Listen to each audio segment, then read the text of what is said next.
On ne parle que de ça. Une fois sur deux, le taux de votre prêt immobilier est faux. C'est ce qu'on apprend grâce à vous, Serge Maître. Vous représentez les usagers des banques et on a découvert cette affaire dans la presse cette semaine. Déjà, pourquoi le taux de notre crédit serait faux? Expliquez-nous clairement.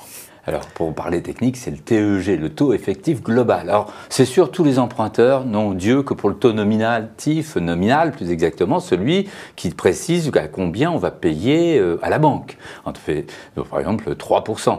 Mais il y a à côté un TEG. Et là, généralement, on ne sait même pas ce que c'est, on s'y intéresse pas. Souvent, on entend TEG dans les pubs à la radio très vite à la fin des pubs pour les effectivement, c'est une obligation légale. Ce TEG, c'est celui qui va rendre compte, c'est le taux d'intérêt qui va rendre compte de la réalité du coût de l'opération.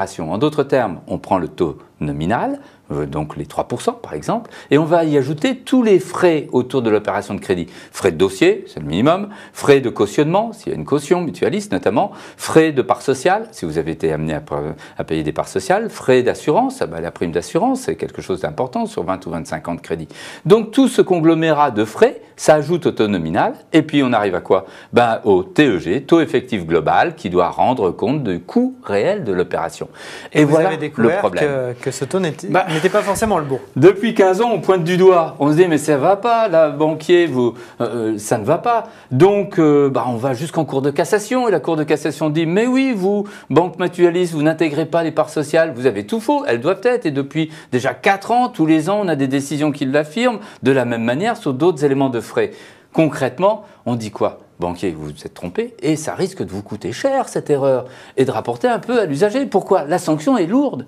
Si vous intervenez dans les 5 premières années de la signature du crédit, c'est l'annulation. Les juristes parleront de déchéance des intérêts, totale ou partielle, c'est laissé à appréciation. Mais généralement, nous, on a une réduction au pire, une réduction au taux légal. Et si vous intervenez plus tard, votre crédit est de plus de 5 ans, et puis vous vérifiez, vous faites vérifier, vous découvrez, eh bien la sanction est lourde parce que c'est la réduction au taux d'intérêt légal. Ça veut dire quoi? Vos 3% que vous payez jusqu'à présent, il va falloir qu'on vous rembourse toute la différence entre ces 3% et le taux d'intérêt légal année par année, actuellement. Le taux d'intérêt légal est de 0,04%. Donc c'est quasiment, je n'oserais pas dire gratuit, mais c'est pas loin, le banquier doit le penser comme ça. Donc c'est hurlant qu'on ait ces erreurs. Nous, à la FUB, ce qui nous fait hurler, c'est qu'en dépit des décisions de justice, en dépit des sanctions par les juges, on dirait que les banquiers restent sourds. Et pourquoi? Mais alors, justement, on disait 50% des taux, a priori, sont faux. C'est une vraie erreur de calcul ou c'est de l'escroquerie, de la part des banques? J'aime pas les gros mots. Non, mais, voilà. Disons qu'on c'est une certaine malignité, je préfère. Parce que vu du côté de l'usager, on se dit c'est quand même un peu gros, quoi. On se dit, ce sont des parangons, des modèles de vertu comptable. Un banquier, il a une calculette, on le sait, quand on paye ses agios. On lui fait confiance, a priori, on essaye en tout cas. Et en plus, il y a la confiance. Mais la confiance, on a confiance. Lui, il nous prête de l'argent, lui aussi a confiance.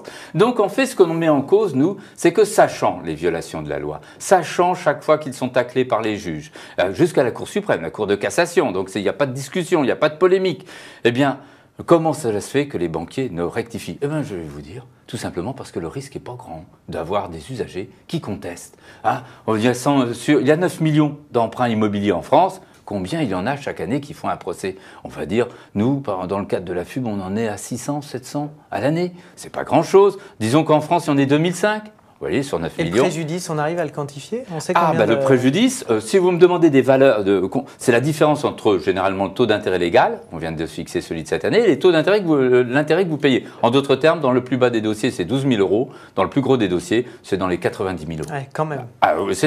C'est quelque chose d'important parce que, par exemple, des personnes qui ont des difficultés de paiement, on n'est pas tous en difficulté, c'est heureux. Mais ces personnes, c'est une véritable soupape de sûreté. Parce que vous êtes poursuivi aux enchères, on l'a eu récemment à Paris, devant le tribunal de grande instance, poursuivi en saisie immobilière, aux enchères. Eh bien, la personne a dit, je ne dois pas les 100 000 € que la banque me réclame, parce que le TEG est erroné. Voilà, j'en apporte la preuve. Il faut en avoir la preuve. Donc, elle restait... Ça annule ou alors c'est la banque qui doit l'argent. Il n'y avait plus grand-chose, il y avait 40 000, on a annulé 80 000. Donc, la personne a a sauvé son appartement et sa vie. Demain, je vais à la banque pour faire un prêt. Comment je vérifie pour ne pas me faire avoir? Comment je peux savoir? Je vous appelle vous? J'appelle qui?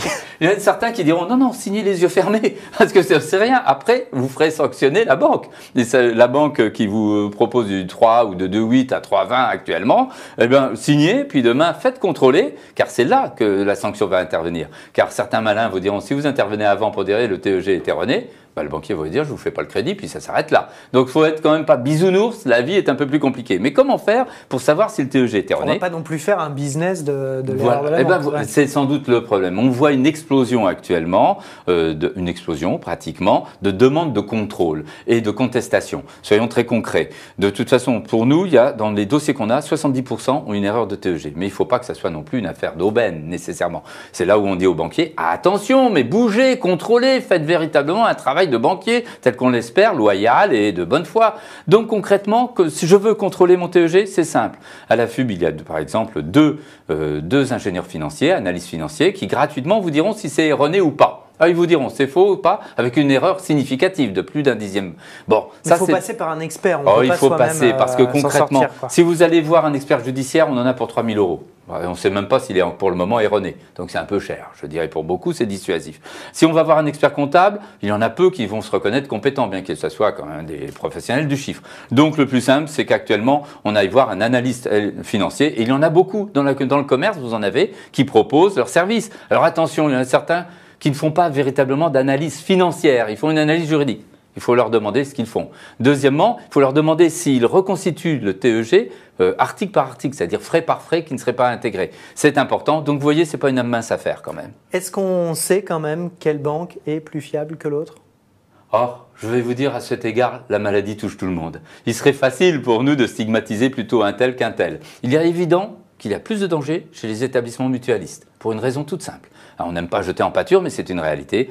Systématiquement, ils oublient d'intégrer, pour beaucoup d'entre eux, ne généralisons pas de manière abusive, mais pour beaucoup d'entre eux, ils oublient d'intégrer les parts sociales.